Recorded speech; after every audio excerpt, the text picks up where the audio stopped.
The high-end compliant drivers, e.g.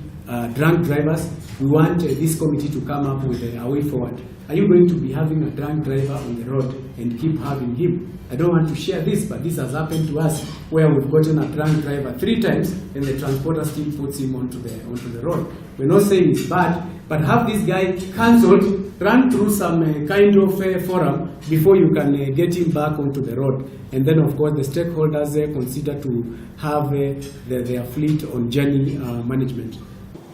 There's a small increase in accidents. Right now, I think we are 1.6% higher than last year. We are doing everything possible to try and reverse that trend.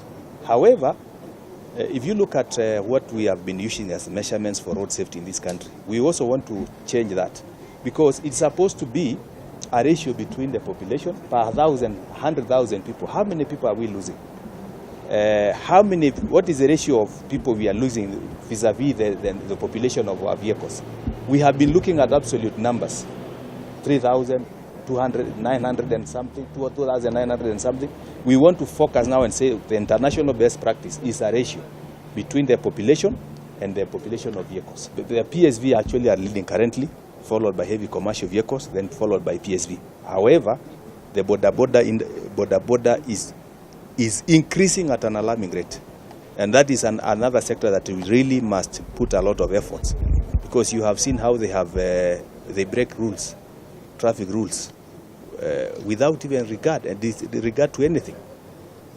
You see some of them driving against oncoming traffic.